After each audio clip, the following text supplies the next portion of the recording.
What's up, ladies and gentlemen, and welcome back to TDPHINSTALK, home of the real Miami Dolphin fans. I have a special treat for you all this evening. First of all, don't forget, 9 p.m. tonight, we will be having a full panel conversation with our normal panelists. It's about to go down. It's a lot to talk about.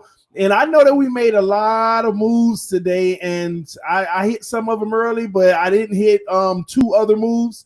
But I got a special treat for y'all right now. Y'all gonna get all you need to know about those moves that went down today. I'm just gonna put it like this. I'm excited. I'm excited, man. I'm lit, man. I am so lit, man. But you know what? We're about to do a special segment, y'all. Matter of fact, we're gonna give about 30 seconds. Let some people come in the room first. We're gonna give it about 30 seconds. Y'all hit that like button on your way in the room. Before I give y'all a treat, man, we gonna let some more people come in the room. Wow, that was fast. We already got 122 in the room. Wow, that was quick. 122 in the building, 134 with 41 likes. Hit that like button, man. Hit that like button. Show your love and support. We want to get as many likes as we can on this video so we can lead the way. Guys, this segment right here, guys, are y'all ready for it? This segment is for all of those who know nothing about football. For you know what? These are my words. I'm going to use some other people's words. So for all those clowns who have no football aptitude, who know nothing about football, who all they know is wins and losses, this one's for you. And it is entitled, Get Your Behind in the Fins Room. Okay? Get your behind in the Fins Room. Without further ado, baby, I'm going to bring in two. They're going to run a show tonight. They're about to do their thing. Shout out to the reason that we're here. What's up, homie? What's good, homie? Ready for this? Quite the intro. That's what's up, man. And then we got your boy, Ian, Mr. Know Nothing About Football. I'll just What's up with it, baby? What's up with it?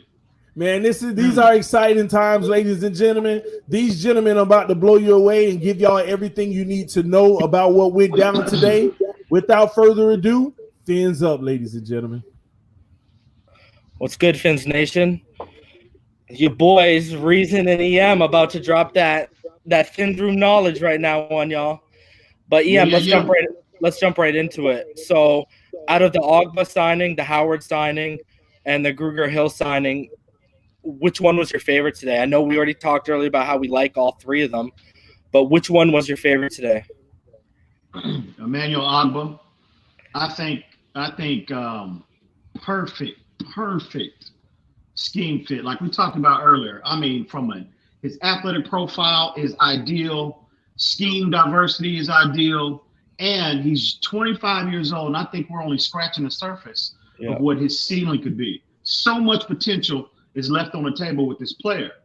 And again, kudos to Brian Flores. Again, like we talked about several streams in the past about what we did about how when we cross-reference at that time what our defense looked like compared to a New England style defense. And if you look at the players that they are acquiring, just primarily from an athletic profile standpoint, things are starting to stack up. Things are starting to make a lot more sense. So love Ogba. Like I said, he's just scratching the surface. I think 25 years old, got him on a 2-year, I think $17 million deal with 7.5 guaranteed. Yeah, I think it was 15 with 7.5 guaranteed, right? Yeah, he had and last year he had he only played, he got hurt in the 9th game, I believe. Yeah, ninth game, and he had 5.5 sacks. Exactly. He's leading the team in sacks, and that Chiefs defense, everyone saw in the playoffs how impactful that Chiefs defense was compared to the year before. And it's crazy. As much as Frank Clark was eating, Ogba was out there eating just as much. And it's like you alluded to, a guy who came from the Cleveland Browns, wasn't really developing or reaching his ceiling, got in that system, found his footing, and now he's coming here under a coaching staff that, we always go back to it. If we can groom UDFAs the way we groom them, what are we going to do with kids like this who have a pretty high ceiling and aren't even close to reaching it, but they're on their way. Absolutely. You know what I mean? Absolutely. Charles Harris, Taco Charlton, they just printed the bus tickets in the mail, and I'm just waiting on the word to issue them. So just saying. Well, that's what I was going to lead into right now. Like, obviously, edge isn't a primary need in the draft, and is this something where we're going to just add depth? Do you think later rounds? Well, I was thinking we kind of touched on this. I think earlier or yesterday, you and I, when we talked yesterday or whenever that was. When I'm looking at the players that we acquire and that are presently on our roster as well, I'm thinking it just depends on where we're picking and what particular player is sitting there. Like, for example, a Yatir Gross-Matos.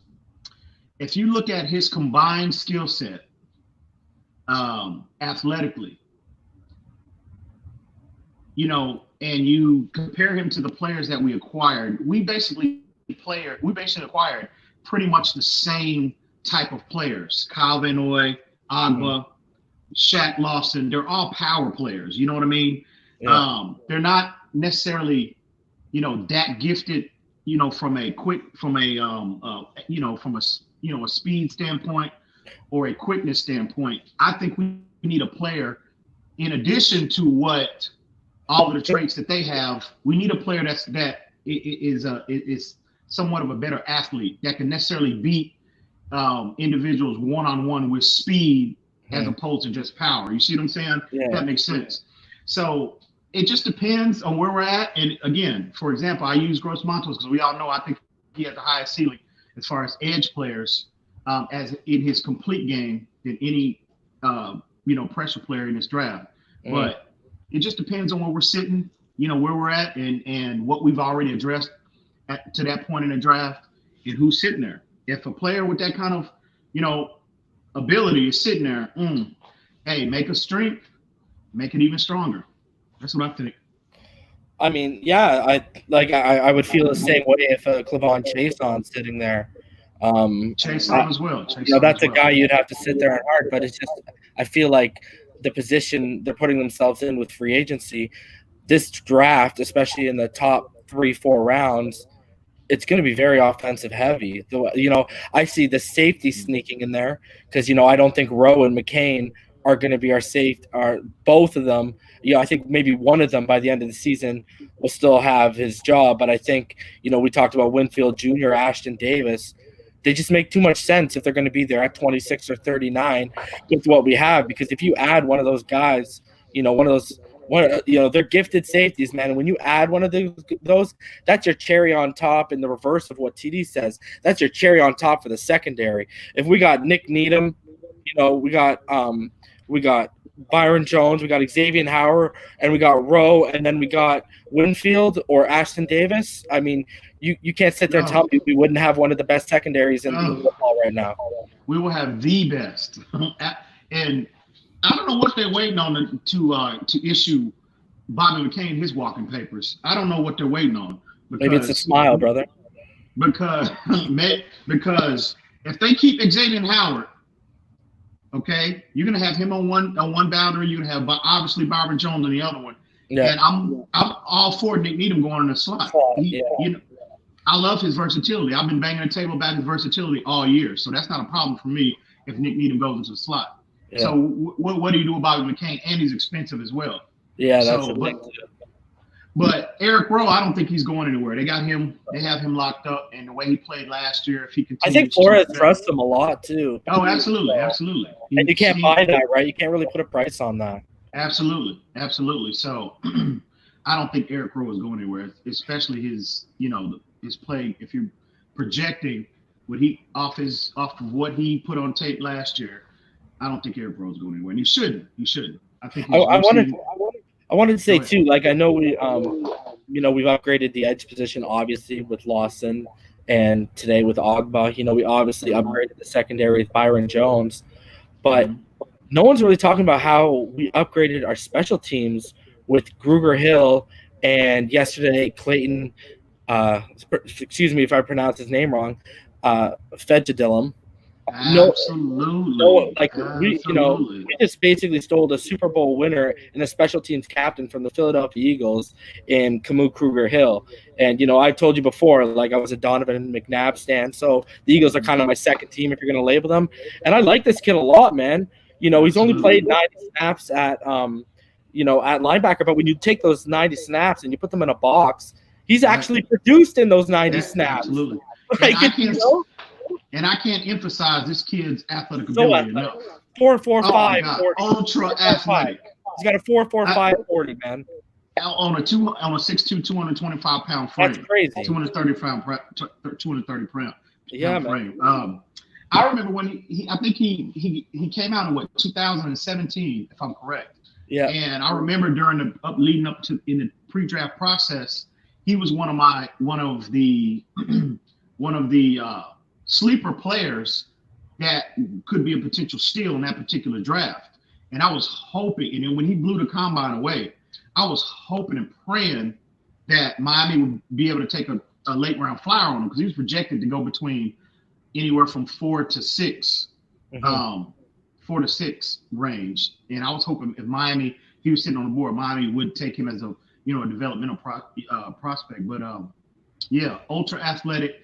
And again, Jerome Bettis needs to really be paying attention. I hope he's somewhere working out right now, because Jerome Baker's calling card has always been his athletics and his ability to coverage ability. Yep. This kid is twice the athlete Jerome Baker is, and his cover, he graded out extremely well in terms of his ability to cover, flats, buzzing the flats, covering running backs, covering tight ends.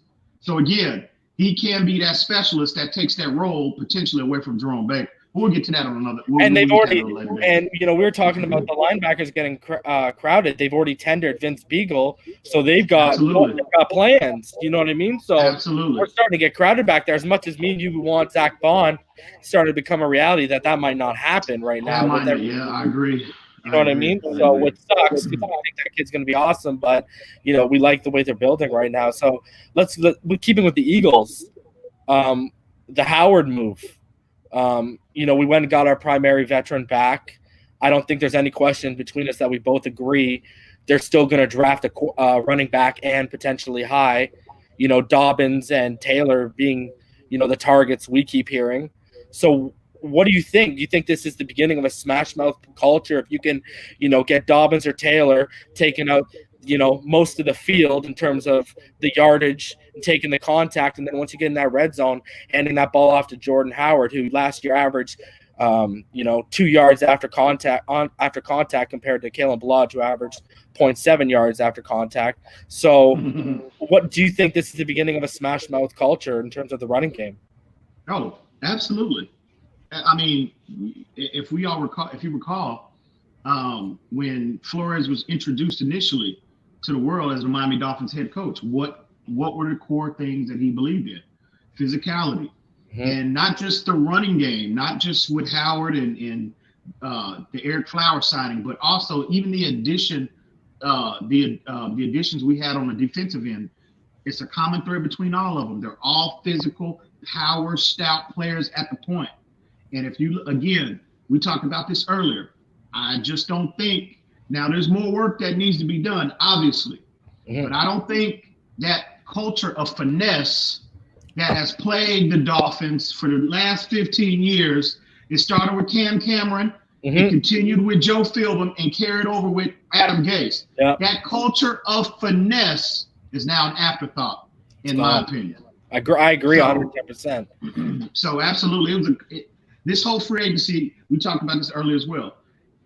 What came out of the players that they acquired, the word that jumped out to me is physicality. And I think moving forward, the run game, the continued additions on the offensive line, me personally, well, it just depends. I mean, I'm a DeAndre Swift fan. They can select any of the top 4 running backs, and I'll be good with it, because I like all of their skill sets. But if you want to go ultra power, Taylor would be the target. You got 230 pound backs, in that backfield, bro. Oh, man, that play action is going to be something to see. Yeah. Something to see. So I think, sticking with that run game, we're looking at the right side of that line because we're obviously predicting a left tackle, potentially in the draft. But, that line, that still needs a lot of work, man.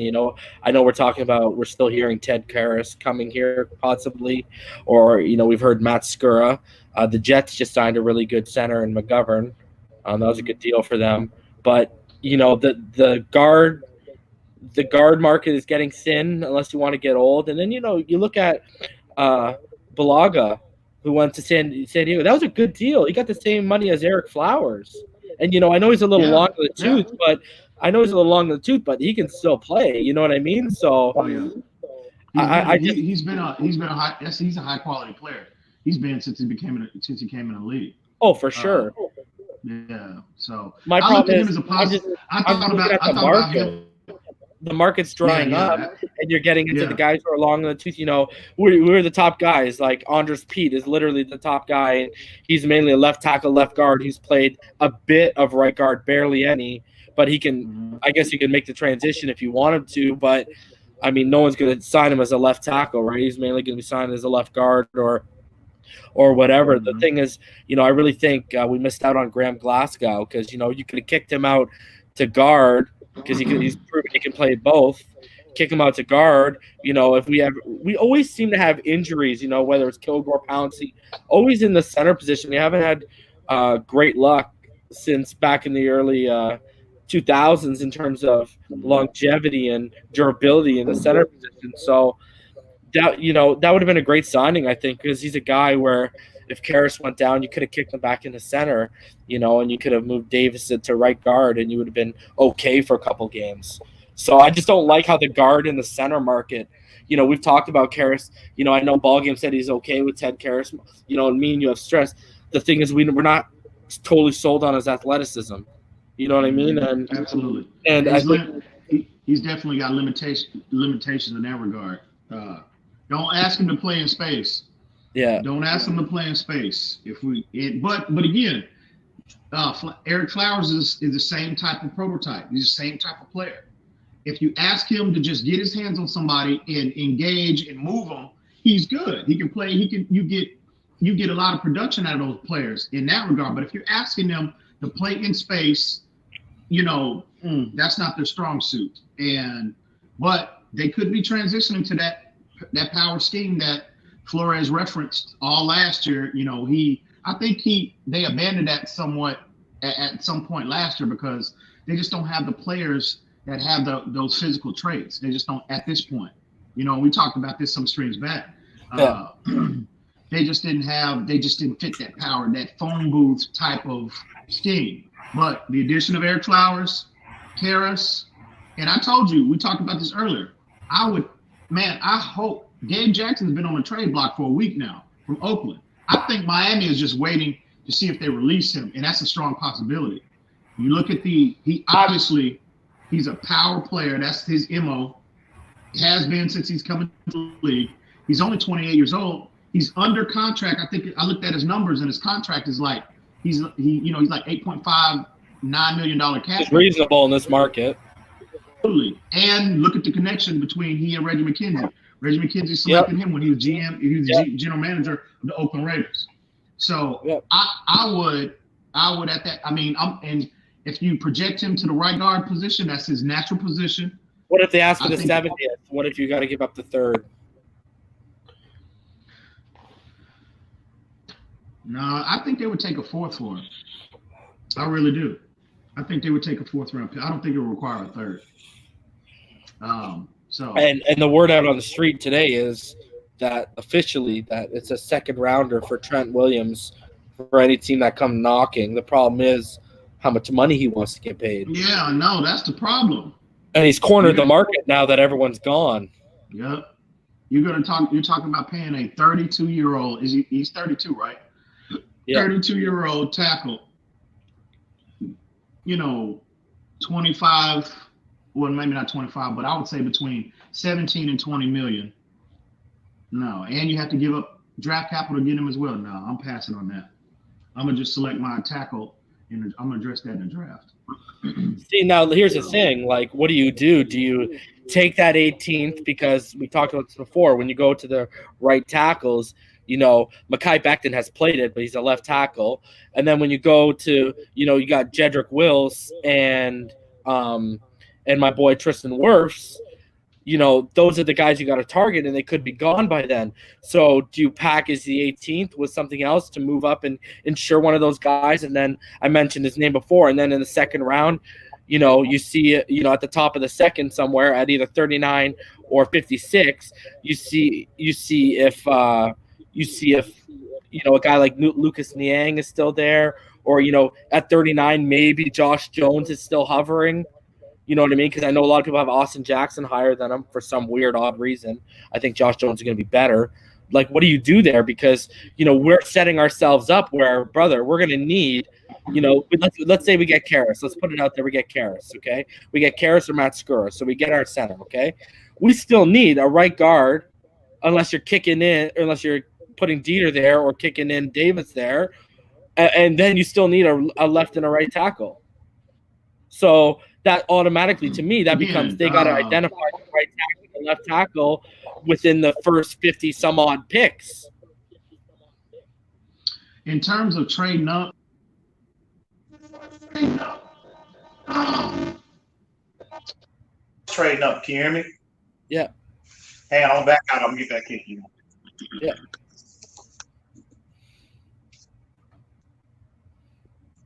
So I think that's really a problem you're going to run into right now with the way things are going, with how the market is, we're going to need a right and a left tackle, and it's probably going to need to be identified this draft. And then on top of that, we're going to need that guard.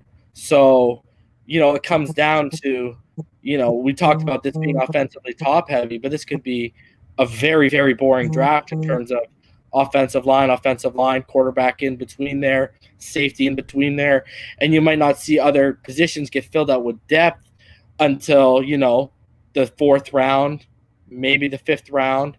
So it's something that we're going to have to obviously address. So I know it's obvious we go offensive tackle at 18, just the way things are lining up, you might have to reach for an Austin Jackson at 18. Because Andrew Thomas might be gone, Wirfs might be gone, Becton might be gone, Wills might be gone. At least 3 of those 4 are going to be gone. So it comes down to how do you prioritize your tackle position? Because, like I keep saying, this could very well become 2 tackle picks in your first 5 picks. Especially if we go, whether it's Herbert, whether it's Tua, whether it's Love at 5, automatically that is a serious issue. And hold on, let me just deal with EM right now. There he is.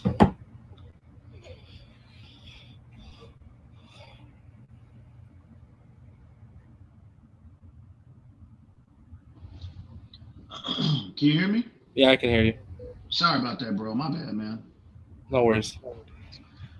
Yeah, where were we? So we're just talking about, like I'm saying, we're getting into a position, we're kind of cornering ourselves where we might have, because I'm talking about premier right tackles. They're not, they're way more scarce than premier left tackles. That's just usually how it is. So what I'm saying is, it's realistically looking like, we heard a report, me and you, weeks ago, I forwarded it to you, about how the idea could be quarterback at 5, use that 18th pick, and they want to move. And it's when we were hearing about the trade discussions about moving up to 3 or 2, we were hearing that Greer really wanted to hold on to that 18th pick because they wanted to potentially use it to quote unquote move back into the top 10 to secure that tackle. To me, that screams right tackle. Okay, because I think you could still get a left tackle at 18 or 26. Like I said, Austin Jackson, Josh Jones, Lucas Niang, they're going to be there at 26 probably. So that to me screams right tackle. That to me does not scream left tackle. There's even a potential that, we've seen mocks where Andrew Thomas is the odd tackle out of the top 15 and he falls. You know what I mean? So it's potential, but I look at the Jets I look at those teams up there. We went over this earlier when we were talking about another topic we'll bring up here in a sec. But when we were looking over up who's beyond us, who's past us at 5, it was basically a lot of tackles were going when we went over that, right? So I think Wirfs or Jedrick Wills are worth that investment, but like what are we doing here in terms of the tackle situation, EM? I think we probably have to wind up riding with Jesse Davis at right tackle. I think, and I'm not saying I'm necessarily completely comfortable with that, but let's keep it real. Jesse Davis played well, I would say, the last 5 to 6 games of the season last year. He was trending up, and again, I'm not saying I'm totally comfortable with that, and I don't think Miami is, because I think his natural position translates better to the right guard position. But I just don't think.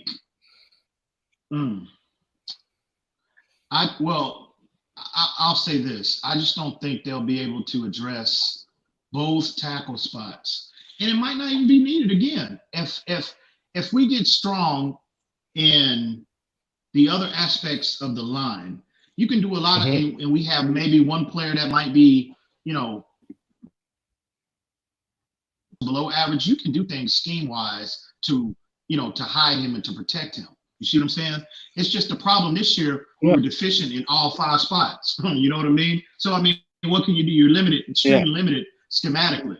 So if we get stronger in other key positions, the left tackle spot, if we select the top left tackle, we already selected our right guard, we'll have our center, and we get a competent left guard, right guard, I'm sorry. You can do things to, like I said, to protect the player, to hide them, in other words. So I just don't think we'll be able, coming from the first round, I just don't think we'll be able to address right and left tackle in the first round. I don't think that, and I don't necessarily want to trade up for anybody, man. Unless it's reasonable. I think if it's reasonable, to jump from 18 to Cleveland, it's only like a 400-point difference. So it's not going to be, it's not. The 56 pick alone is worth 340. So you could give them the 56th and a Jabroni pick, and you're getting probably the best. You're getting up there to one of the best right tackles because Cleveland signed, and we're going into this right now. Well, let's roll into that segue. Cleveland signed Conklin, right? So we were talking earlier about, I know it sounds like it's pretty much done. Brady to Tampa Bay, barring anything unforeseen. But man, if those Chargers come in and they get Brady, all of a sudden that 6th pick, they're no longer a threat really to move up. They're probably taking a tackle. And then that run on tackles begins where you got, because Arizona just got Hopkins. So, I talked about it yesterday. They couldn't go get CeeDee Lamb, but that also makes tackle seem like it's more of an assurance there. Then you got Jacksonville. They're not taking a quarterback, right? So they're going to, they would take a good defender there, or they could use some offensive line help. You got Cleveland, who's to say they're not going to now go add a left tackle. You got the Jets, again, who's to say, that's going to be probably Judy or a tackle. Then you got the Las Vegas Raiders. I've heard Ruggs, heavily to them. San Fran, me and you both agreed they moved up to probably get, like Jacksonville. Jacksonville could be Derek Brown. Boom, there he goes. Yeah. San Francisco, we think they moved up for a receiver to get into that Judy, Lamb, Ruggs mix. And all of a sudden, you're at Tampa Bay, and that could be where, if Tua goes at 5, all of a sudden, if things go that way and Brady goes to the Chargers, Herbert or Love might not go till 14 to Tampa Bay. Yeah, I get it. If it's in with these, I'm just, in the first round, I want to be able to address obviously the quarterback position, especially if it's Tua Tagovailoa, a tackle, and I want to be in a position to get a safety, between rounds 1 and 2. Wherever we select them, it doesn't matter to me. But we talked about this. We basically want, at 26 and 39, I think we can agree that that's when you go and get best running back available and best safety available, and however you want to do it, you know what I mean. Whether it's Taylor at 26 and then Davis at 39, or whether it's a guy like Winfield at 26 and Dobbins at 39 if he's still there. You know what I mean? So absolutely. That's why I'm a little hesitant as far as mortgaging. If we can get, if it's within reason and we don't have to, it doesn't cost us a first or a second. Yeah, I'm all for it. But yeah, I just want to be in a position to select those players if we have the opportunity to. So let's also talk about this, okay? The Raiders went out and got Marcus Mariota. All right. Mm-hmm. The Carolina Panthers have agreed to terms with Teddy Bridgewater for 3 years. Okay. The Chargers are out of the Brady running, but you never know. All right. Tampa Bay is going to get them. That's a QB needy team. The Colts traded back out of 13, and we all know they're in love with Jordan Love. But they just got it was a good offer, and they got a good player back with Buckner, and that fills a big need for them. Mm-hmm. All of a sudden, it's looking like the Chargers and the Dolphins are the last one standing because, brother, there's even rumors of Cam Newton potentially going to the Redskins right now to go be with Rivera. And I don't believe the Tua thing going on there for a minute. And I believe they're pretty sold on Chase Young.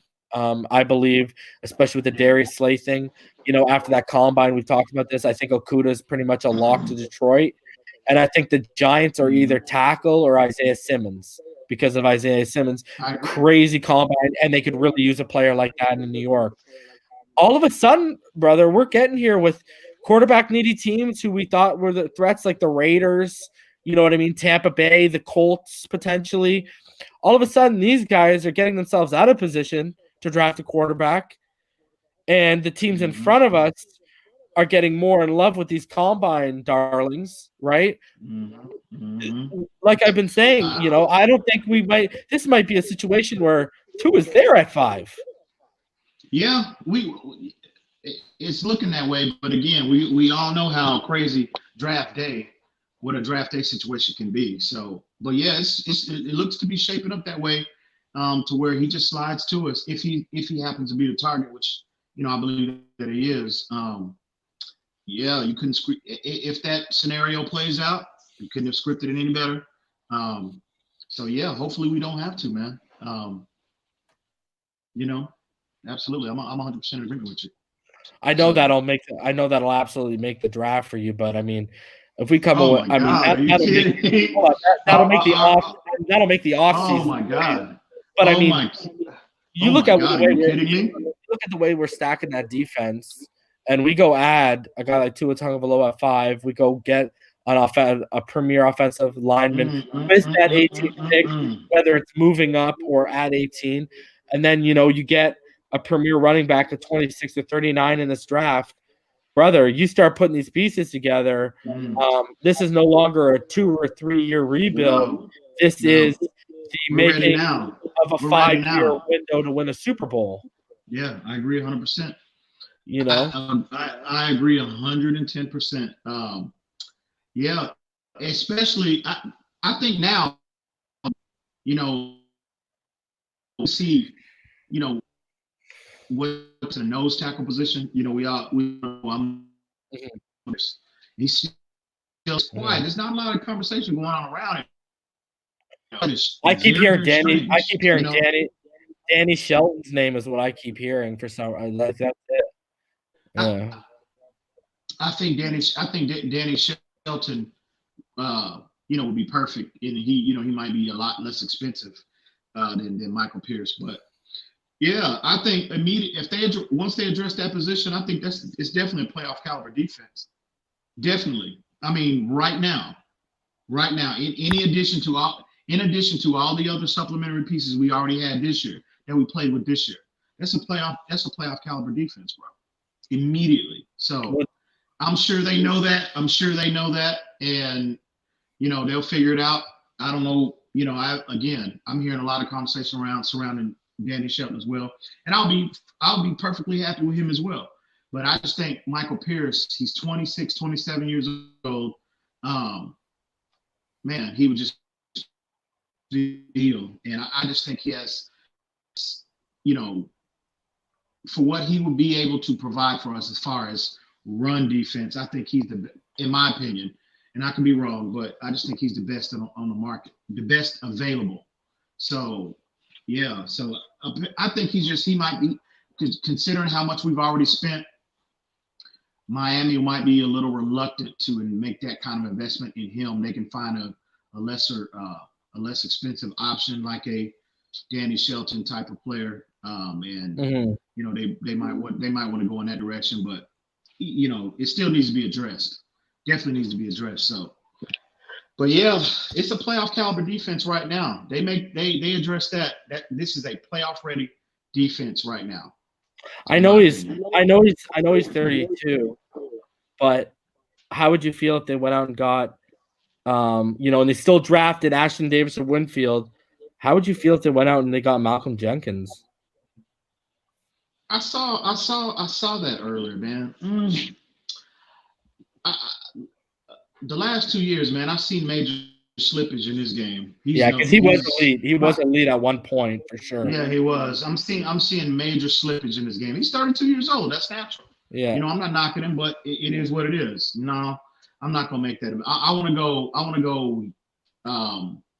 want to address the free safety spot in the draft. I want a young player, and we all know who that young player is. So, but no, you're talking about cheap nose tackles, like, I mean, what about a guy like Andrew Billings?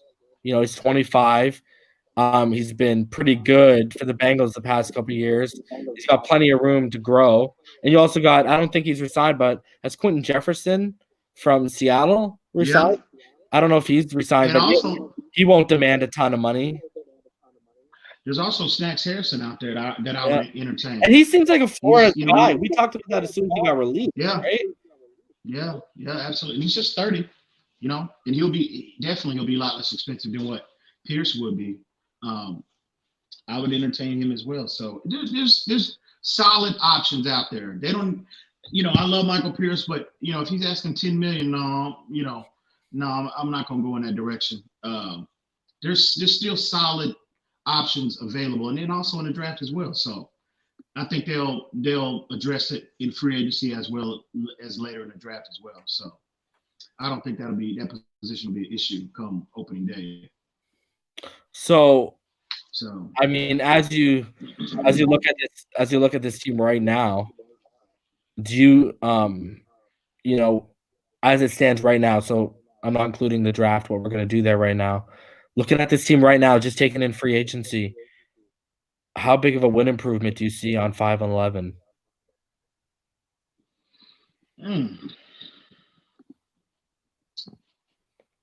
If we were to start the season today, I'm gonna go 8-8, 9-7, bro. Yeah. Yeah, because of they still hadn't addressed the offensive line enough, in my opinion, and also the nose tackle position is still up in there. So, yeah, as we're sitting here today, I would say 8-8, 9-7, bro. Maybe, I don't know, man. Considering I don't anticipate the Patriots being at the level we're accustomed to seeing the Patriots to be at. I don't fear, obviously, the Jets, and I really don't fear the Buffalo Bills. I really don't. So that could even be 10-6. So TD's, his statement that he made about 10-6 being a realistic option, he might not be that far off base the way things are stacking up right now. This is kind of where I stand with it right now. So as I sit back and I look at right now the landscape of the AFC East, right? Mm-hmm. So we got Jarrett Stidham, Josh Allen, and Sam Darnold. Okay, so let's go to the Jets. They've lost Robbie Anderson. They haven't really done anything to upgrade around other than signing a center. They haven't really done anything to upgrade around Sam Darnold, so I look at that as a step back. We go to Josh Allen. Yeah, they got Stephon Diggs. And one of the primary reasons I think people don't realize why they got Stephon Diggs is because through his great speed, his athleticism, and his ability to be a great route runner, he can kill you with getting separation off speed or running routes. Or technique. Yeah, it's usually one or the other, right? So what he's going to do is he's going to get that separation. He's going to get that open space. So you're going to see some of the accuracy issues, and he's got a pretty big catch radius. So you're going to see some of those accuracy issues of Josh Allen dip because Diggs is going to be in open space with a big radius, right? So, but here's the thing. That's the quarterback's best friend. And any receiver, tight end that has the ability to separate like that. I agree. That's the quarterback's best friend. Next to a tight end. Absolutely. And then you go off to right now as it stands, it's Jared Stidham. They're probably going to draft someone, whether it's in the later rounds or whatever, or second, third, whatever they may do. Or they may sign someone. Me and you were talking about the name that worries us is Jameis Winston if Belichick can clean up the turnovers. So, I sit back and I look at, but that's a hypothetical. That's not how it is. So I sit back and I look at this right now, brother. I see five wins in our division with our defense as it stands today alone. Our defense against those quarterbacks, I'll take every day of the week and on Monday, brother. So I already think, and I'm being fair. I'm saying, okay, we'll split with Buffalo. I'm already seeing 5 wins in our division right now, and we haven't even got our quarterback. We haven't even got our running back situation fully figured out because we know they're drafting someone. We haven't got our offensive line figured out, and Preston Williams is coming back, and we're probably going to add a guy with that 4th or 5th round, or one of those 3 5th-round picks because, like I keep saying his name, a guy like Tyler Johnson's going to be there, Colin Johnson, Juwan Jennings. Those guys are going to be hovering around there in that, 4th to 5th round. Brother, this is, if I am, when I add in the hypothetical of the draft, man, I see 10 wins. I see 10 wins, man. And I got to agree. I don't know whether, TD had a crystal ball because I don't think anyone knew it was going this well, but, we've done what we kind of preached. We've added a bunch of 8s. 7.5s, 8s. We've added a bunch of solid guys all around, right? And then we made those premium big ticket, signings in terms of Byron Jones. I obviously think, how much I love the Van Noy because me and you've been talking about that for a while. I think that's going to be a premium big ticket, and I think the edge is just so solid. It's solidified. I like to use that word right now, and I think. Right now, when you look at, the guy to beat in the AFC right now is Patrick Mahomes and Xavier Howard, Nick Needham, and Byron Jones and Rowe and whoever we add. And even if we keep McCain, I'm confident that they could get the job done against a guy like that. They could take away the receivers and we could get pressure from the edges and we could cause real serious problems. And, I would have loved to see Brady against this defense just for 1 year. Just for 1 year, I want the test. Because you know what? When that man feels pressure, Brady turns into a whole different quarterback. And I truly believe, the pressure would have been coming tenfold this year, like something he ain't seen since, Zach Thomas and Jason Taylor were back there. So, man, that defense has got me excited alone. And we haven't even touched really the offense other than Eric Flowers, which we can both agree, I talk about this, he had a 92 pass block win rate at left guard. When he was a left tackle, he had an 84%. He's had 900 snaps at left guard. He's only taken 5 penalties. You know what I mean? He had about 1,500 snaps at left tackle. He took 15 penalties. So already you can see he's got an 8% higher win rate in pass blocking, and he's taking less penalties. It just seems that we made a good signing there. We shored up the interior, and I like where the line's going. It's just we got to get it figured out on the tackles situation.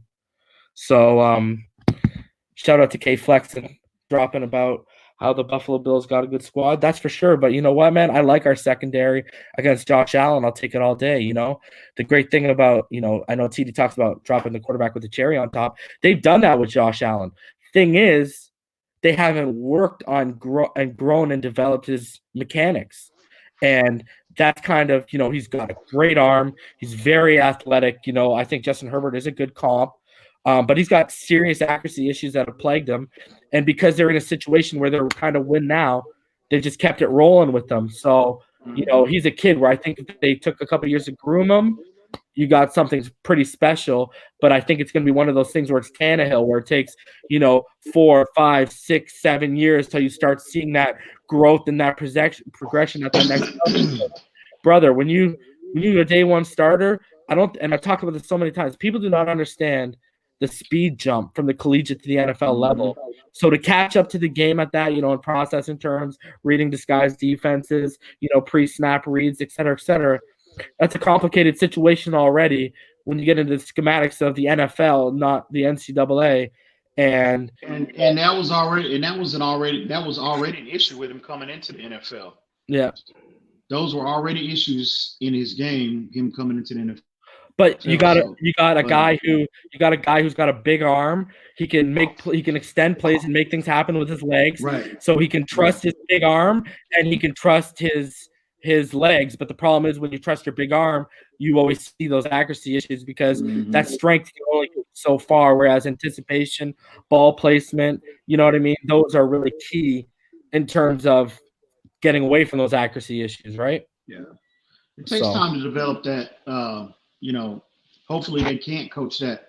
They won't coach that aspect of his game up. Oh, he would be scary. He would be scary. Yeah. He'd be indefensible at that point. But there's a lot to work with. There's because we talked about this we were talking about comparisons, like we were talking about the possibility of selecting Justin Herbert. And that's my if we all know I want Tua, let me get that straight before these people start. But any event we do select Justin Herbert, Justin Herbert has similar traits to what Josh Allen has. They're like carbon copies of each other. I think Herbert is a little more refined mechanically, and I think he's more refined as a passer than what Josh Allen was coming out at this stage. But Herbert, just like Josh Allen, obviously his game needs refinement, but he has a lot of physical traits that you can work with and you can win with. Early on, I think. And Herbert is a similar, he's a similar talent. So I agree with the traits. I think he's got elite arm strength, prototypical size, 6'6", elite size. He's got elite athleticism. See, I don't think he's that refined with the mechanics. You'll find his front arm swimming a lot instead of being tight, tucked in, and always in a continuous motion. His he's footwork, more refined than what Josh Allen is. I agree, but we got to be a little he's still a lot of work in terms of the mechanics. Oh, absolutely. He's even got problems with we talk about how good Tua is at manipulating safeties with his eyes, right? The problem with Herbert is sometimes when he's locked in on a receiver, he gets shifty-eyed, and that can cause accuracy issues from right to the left. You know what I mean? So, but I think players like that though. They like you said, a few minutes ago, they rely so much. They have so much confidence in their arm, and they should.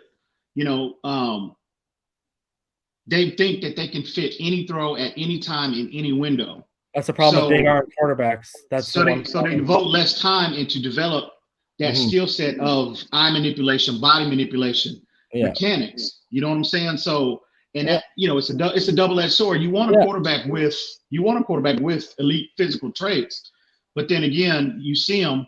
Generally, the bigger arm, stronger arm quarterbacks, they're not as sound mechanically as guys with lesser, arm talent. So, but he's got a lot. Both of them, they have a lot to work with, But still, I want Tua.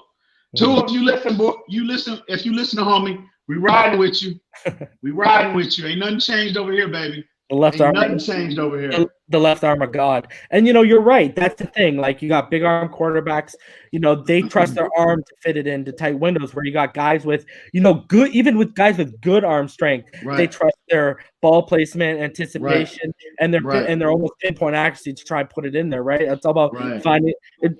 Quarterbacks find windows different ways, right? But we have talked about this in longevity. You look at a guy like Drew Brees, the reason, and Tom Brady, it's mechanics that have got them to 40. It's not arm strength, right? So it becomes, once you get in your mid-30s, once you get 34, 35, your mechanics become really, really important. Especially, we saw, I talked about this before, Mike Vick, right? His mechanics are really better in Philly. It's just sad that we lost that time, so we didn't get to see him figure out the position at a younger age, because it would have been game over probably for the NFL. But look at him. He became basically a pocket-first guy, and he was more than serviceable, right? Right. So absolutely. It's all about, to me, EM, it's all about when you got a guy with elite arm strength, physical, like elite athleticism and a great size.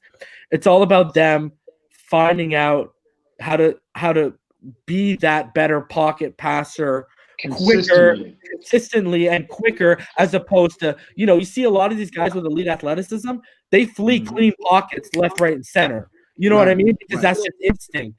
So it's all about developing and breaking habits. We talk about, a lot of these coaches, when they get quarterbacks in college, they break them down, they build them back up in their image, what they view to be what they want for their system. And, aside from the fact that, we run the same basic West Coast air raid hybrid now with Chan Gailey that Alabama just ran by Tua, a guy like Herbert, you're going to have to work on him a bit, because he wasn't in exactly an air raid offense. You know what I mean? You'd be letting him loose, and a guy with that kind of arm, you get trigger happy, right? In an air raid. I agree. It's all about, I think with Herbert, it's all about developing his pocket awareness. Like I said, he's got mechanics he's got to work on, and breaking that habit of, trust your legs, extend plays, make plays happen, but go through your progressions first. You know what I mean? Like, go through your, because he's, we go back to Mariota. They're primarily a first read offense, and usually that first read is pretty wide open, and that's why you saw shorter receivers having success in Oregon, because you go back to Mariota, the guy was throwing to wide open spaces,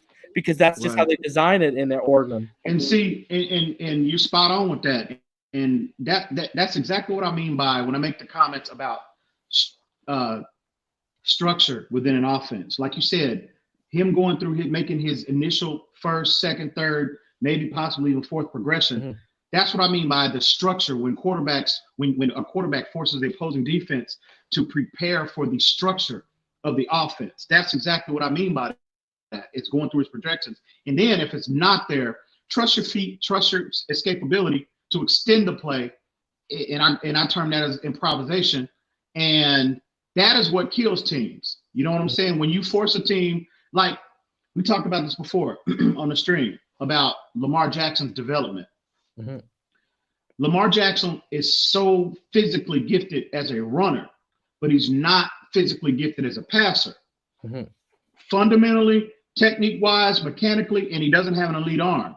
He has a good enough arm, but he's never had the proper coaching, in my opinion, at Louisville. And you would think Bobby Petrino, under his tutelage, you would see more refinement. But I think he's more of a product of Bobby Petrino was like, well, I've got this, it's crazy, exhaust as much time here athletically. We're not going to exhaust as much time to refine him at this point. Because at the end of the day, all coaches are trying to do is win. So he missed that, in my opinion, that core fundamental development at Louisville. And I can see where Harbaugh, now he took a step forward this year, because they totally broke his game down, in my opinion, as far as passer is concerned. But Lamar Jackson needs to get to the point where, again, that bad habit of making a one read and tucking the ball down and running and trying to make something with his legs, that reared its ugly head in the playoffs. And we always talked about, we've consistently talked about, once you get to the playoffs, it's a whole new ball game. Teams take things away from you. So Lamar Jackson is a prime example of the lack of refinement in his overall game. He's going to have to force teams to, just going to have to learn it. Either he learns it, or we're going to have a unfortunate situation like with Michael Vick. He left so much on the table, and Michael Vick has talked about this. I've heard in multiple interviews. What kills him now is the fact that he didn't devote more time into the mechanical aspect of his game. Because you think about it, players with that elite athleticism, if you coach them up and you get all the fundamental and techniques of their game to mirror their athleticism, what kind of weapon are we potentially talking about we have here? They're indefensible at that point. Mm-hmm. So Lamar Jackson is a prime example. I mean, you see him all the time. You know, those players, those elite athletes come along all the time, but we don't. Luckily, that's why we're so high on Tua Tagovailoa. And I hate to keep bringing up my boy like that, but everything all goes back to Tua in my estimation. Tua is so refined. That's why we are drooling. Mechanically, he's so refined. And in the Sports Center highlight, 2 a.m. highlight mentality fans out there that are lacking in their knowledge base as far as quarterback evaluation. They should see those things. They just see all his numbers he put up at Alabama. All the splash plays. They see the stat line at the end of the game. That's it. Exactly. All the splash plays on SportsCenter FS1, they don't sit. That's why I tell people all the time, please get in the film room and learn. That's not an insult. I had to do that, and I do it daily. Everybody should get in the film room because you will get you would gain so much depth as far as the knowledge of this game. Player evaluation, like I told y'all beginning before free agency started. What did I say? Learn these teams' concepts. Learn responsibilities within those concepts. You have a much clearer picture on what direction the Miami Dolphins are going to go in. I've been preaching that since day one. And so, but again, back to Tua, he's so refined in those areas, and we don't necessarily have to worry about that. Well, that's another guy, right? Like, I was kind of alluding to him earlier, right? Like that's a guy, he's got. We were talking about this earlier. If you want to look at these guys, Burrow or Tua, Burrow's got good, just above average arm strength, but it's in that good tier, right at the bottom of it. Mm-hmm. Tua is good arm strength, right below really good. But what he makes up with is, dude, his reads before, his numbers against the blitz, he actually absolutely shreds blitzes. He absolutely destroys them. Oh, yeah. The way he manipulates safeties with his eyes that's a key. People don't realize that small trait is a key trait to being successful at the next level. Absolutely. And when you talk about his ball placement and his anticipation, I've said this before, I'll say it again. You know what I mean? Number 2 in the nation in accuracy plus throws in tight windows. And accuracy plus throws are numbers, back shoulder throws, or in stride right ahead. NFL throws. And you know what that shows? Those throws, those analytics show that it doesn't matter who the receivers were. Exactly. The ball was accurate in tight windows and in a place where only the receiver can catch the football. Exactly. And you can't teach that. You can't teach that. When people talk about elite arm strength, there's elite arm talent. And that's what Tua doesn't have elite arm strength, but he has elite arm talent. And he's got a very, very high football IQ. Right. And I personally, we talked about this before. I personally think people are shortchanging his arm strength. I think he has a much stronger arm than people really realize. Now, is he on the level of Justin Herbert or Jordan Love? Maybe not, but I don't think he's lacking in that department. I've seen 12-yard dig routes, okay, in triple coverage, and he just zings it in there, and it's just spin it. Boom! It's just there. He can spin it, bro. He can spin it. So. But he's not Herbert. He doesn't have Herbert. He doesn't have Herbert's athleticism by any stretch of the imagination. But he can extend plays. He had that 140-yard run where he just tumbled down the sideline for a touchdown. So he's got. He's got more than enough athleticism. It's just that hip, and again, the hip is a concern. It's a concern. I'm not going to even lie to you. And to be honest with you, besides the durability, the one concern I had with Tua going into the season was I hadn't seen, other than, the Clemson game and the Georgia game when he came in, I hadn't really seen him a lot in fourth quarter big-time games. And that LSU game on one ankle in the fourth quarter, brother, he almost brought them. And you know what? I talked about this before. Derek Stingley Jr., who I've talked about multiple times on the stream as the best corner of the nation, had his worst graded game against Tua. And where did Tua beat him? Outside the numbers, and outside the numbers are how you judge transitions to the NFL with quarterback throws. Right. So, Absolutely. and going back to Herbert, that's what scares me when you break down his film. You know, he's got some, especially on the out routes, the dig out routes. He's got and the breakouts. He's got, you know, when you get into those, you know, 10 to 15 yard outs, there's some pretty bad film on the out routes towards the sidelines, man. And that's what scares me. You got to clean that up. And I think, but when I look at it, it's crazy. It's mechanics. It's all about fix the mechanics. That's it. Right. So, you know, that's why like people think I hate Herbert because I call him a 2-year project. You know what I mean? Or a 1-year project. You know, I love Love, but he's a 2-year project too. I can admit that. So I just think when you're talking ceilings in this draft, I think the ceiling on Love, you know, that hasn't even been scratched, and I think it's crazy. I think Herbert as well. I you know, we talked about this before. I have him and Love dead even.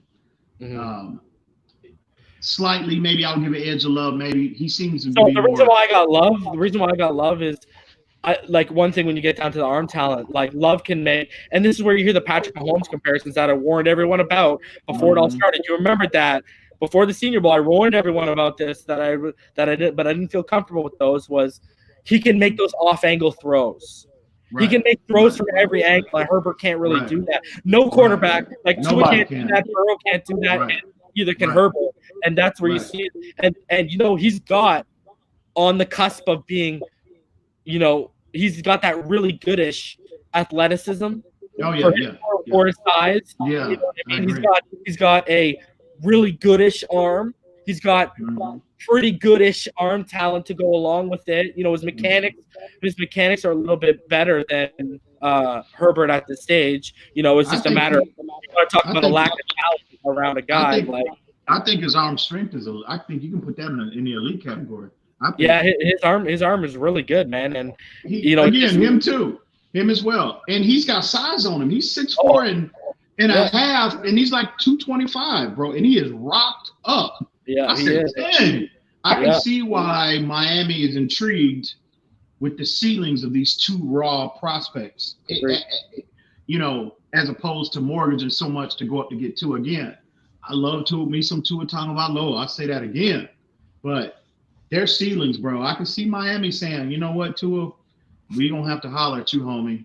Maybe we'll holler at you about not if Tua's at 5. I'm talking about from the perspective of trading up to get him. You know what I mean? I think all these, whether you love him or whether you hate Tua, you can basically put money down that if he's there at 5, he's going to be in a Dolphin uniform. Now, if he's not there at 5, it's going to be probably Love or Herbert.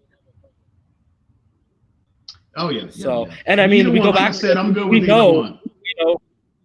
We know from TD's source inside the organization about the infatuation. The infatuation seems to be with Love after Tua, or maybe possibly Love over Tua. It's just they're worried about trading back and possibly losing out on him. So, but that was before the combine. That was before the combine. You know, after the combine and everything, they probably would feel safer just taking whoever the guy is at 5 if Tua is gone, right? Absolutely, I agree. Either one, like I said, their ceilings are through the roof. You know, again, and they're coming to an organization that prioritizes teaching, player development above all else. So, developing these prospects would be a legitimate concern. Not so much now. Yeah, and like I've been saying for a couple of weeks, brother. Like I've been pretty consistent the last couple of weeks. I really don't think we're gonna need to trade up. You know, I think he's gonna fall there at 5 anyways. I don't see this team mortgaging for Tua, for Burrow, for any quarterback. I don't see this team mortgaging a couple of drafts for a quarterback because I don't think that's a smart move. And Dolphins fans, newsflash, for the first time in a long time, we're dealing with a smart regime, and they're not gonna mortgage the future. And we talked about this earlier when this started. We don't think they're in a rebuild. We think they're creating a 5-year window at least right now. You know, with this draft class, and that because you look at this. We talked about this earlier too, Em. How many of these contracts line up with after this draft class is going to have to get paid? None. And we talked about this a couple of streams ago. We said, if you're going to go out and get these guys, make sure that those contracts end before all these guys got to get paid, because we got so many picks in the first 3 rounds that, there's a chance there's going to be some solid contracts that got to be paid out. And then, we got 2 first-round picks next year. And with the way the Texans are going, this could turn into a top 5 pick, and it's not our pick. Oh, my God. Can you imagine? We talked about this earlier. The Houston Texans are one catastrophic injury with Laramie Tunsil, God forbid, now I'm not wishing any kind of harm on anybody, or Deshaun Watson away from picking at the top of the draft next year. Yeah. Can you imagine? I don't wish injury on anyone. I don't wish injury on anyone, but if Watson or Tunsil go down, guys. Oh my God. Can you imagine the haul that we would get for Trevor Lawrence? Oh my God. Oh, man. That would be, oh my God. I'm getting ahead of myself right now. Oh, but brother, we talked about in the top 10. Oh yeah, we think up in the top 10. Oh yeah, man. I think if we end up with that number 1 pick, because let's say Watson goes down, worst case scenario, and AJ McCarron has to take over, who they re-signed today. Brother, I mean, you get Lawrence and you already have your quarterback situated, whether it's Love, Tua, or Herbert. If you have your quarterback situation, we were talking about this earlier, we think the price to get Lawrence would start at 3 to 4 first-round draft picks. I think it's going to be 4. I think it'll be 4. And how can you say no? Yeah, I agree. That team that trades that, unless they don't have multiple picks in the drafts following up, brother, they're bringing Trevor Lawrence into a situation where they can't build through the draft, and they got to spend all the money in free agency. And you should win when you build like that. Absolutely. I think, that might be a little too greedy. I would say it started at a minimum of 3. I think 3. If you're getting 2 for Laramie Tunsil, or 2 for Jalen Ramsey, come on. For Trevor Lawrence, you should be able to get a minimum of 3. Minimum. Yeah. Well, if Tunsil got 2, and I'm giving you a quarterback to play for 10 or 15 years from Trevor Lawrence, we're not talking unless you're starting with 3. You know what I mean? Oh yeah. So well, we're getting a little ahead of ourselves. Oh my God! But man! Oh my God! Can you imagine that? Man! I'll be so glad when this virus goes away, and we can get back to business as usual. Yeah. And I'm telling you right now, for all you Madden players out there, you don't want with these additions to our defense, you don't want these problems. Trust me. And another thing on that. I think we should go over EM. Another thing me and EM have kind of heard in the past couple of days is that, once this gets figured out mid-April, there is discussion right now about teams chartering private planes to potential chart and working and doing private workouts with some of these guys. And if this goes down, EM, we alluded to this, we talked about this, you could get a lot of teams showing their hands with private workouts amid all this Corona, all this Gobert stuff going on. Let's call it Kevin Durant today. With all this Kevin Durant going on, you know what I mean? A lot of teams could show their hands with these private workouts, and that could really start to show the landscape of the top 10 because, brother, you want to see, and people say, oh, well, why not just tape the pro day and send it to the teams? Well, to those people, we say there's a reason why these teams send armies of 20 scouts out to see these guys. They want to see them live in person, and especially with someone who's coming off a hip injury like that, you want to see, you want to see for yourself. Your own naked eyes want to bear witness to that. So you could get a lot of teams in the top 10 starting to show their hands because there's only going to be so many private workouts you can charter, and with the draft not being moved back, time is going to be of the essence, and time is money.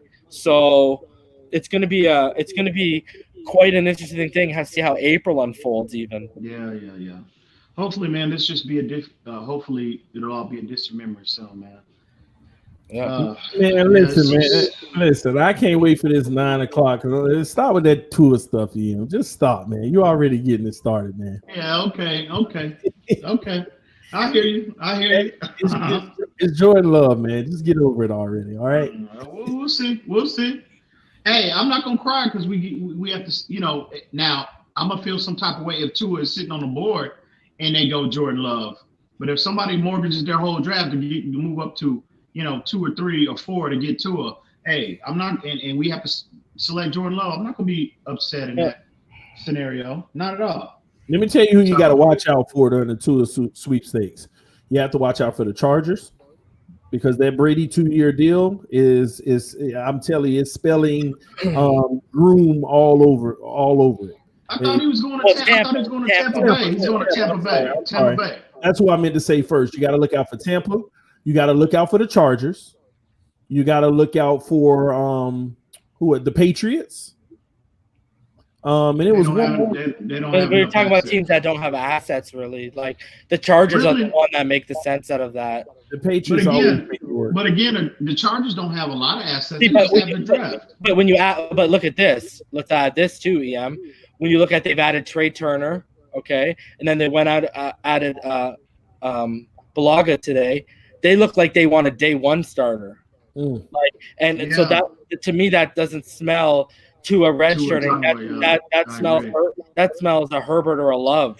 But you also have the threat of the Colts as well. That got a little bit more imminent today. Well, and no, they're out. They're out. They don't have a first round pick. No, they don't have a first round pick. Listen, y'all always think about just the first round pick, man. You got next year, you got assets, you got players. I'm just saying. I don't see because of how it's all going with. You're going to have to basically schedule private workouts to see this. I don't see major mortgages happening right now. I don't see it. I see the Chargers as the one to watch. Possibly if Tua can start day one, then the Chargers turn into a serious concern. But the Colts are out of the first. They traded the first for DeForest Buckner. So I don't really see that going down. And Rivers, they signed up for 1 year and they got Jacoby Brissett behind him in case things go awry. So I don't see that right now. Like I told y'all earlier in our private conversation, I'm calling everybody's bluff. That's what I'm doing. Of course you are. I'm calling a bluff, bro. Yeah, to not move up, basically, right? To not move up. So I'm sitting there. I'm standing pat, bro. Yeah, I don't think this is the more and more you're looking at this. Like, I don't know, man. I don't think, and I said this a couple weeks ago when I was all zen about not having to move up. I think the way this is looking, he's going to fall to 5, man. I don't, and those combines, when you look at the fact that Isaiah Simmons and Okudah also have the tape, plus they had the combines they had, those guys don't have to, not the lines and stuff, you don't have to schedule private workouts or worry about whatever in terms of with everything that's going on, the current climate of the situation. And I think those are near as locked as Chase Young because of how well they tested. It was like the exclamation point on their film. And that's what and again, if you're going to move them out of 3 or 4, I think it's going to be very costly, just like it would cost to get the Redskins off Young. So that's what I think is going to turn teams off because you're going to have teams in the 10 and the 20s. How many of those teams are going to really go private, go charter private planes to go watch private workouts for a quarterback with durability issues who they got a mortgage for and is going to cost a ton when they got other needs and so little time to fill. So I don't know, man. The Chargers worry me if Tua can go day one, though, for sure. 110%. You think he can go day one? Well, I'll look at it. He says he can, but I think that's why these guys, that's why these teams want to send these armies of scouts out there to see it with their bare eyes. I think because we talk about how high the risk is versus how high the reward is. The reward is great, but that risk makes you want to see it for yourself a little bit. You know what I mean? I agreed with you when you talked about it a couple of streams ago, TD, before this all broke out. His pro day, going to see him, that's the next step of this process in terms of him on his road to recovery, I think.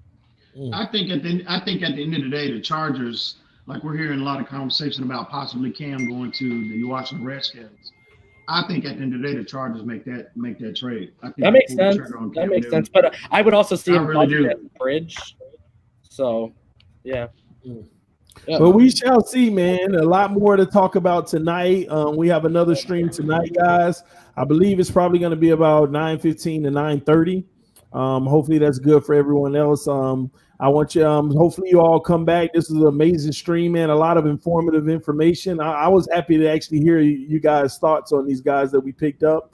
Y'all got me even more excited about it, especially the running back situation. We'll see what that turns out to be. But more coming tonight, guys. Thank you, Reason. Thank you, EM. Great job, man. I appreciate y'all as always. Any last words? Fins up, baby. Fins up.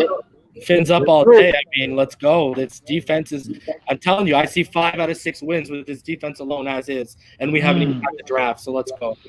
Let's go. Rosen about to win a Super Bowl. Xavier and Byron Jones, they ain't the Smash Brothers, they're the Cash Brothers. Let's get that money.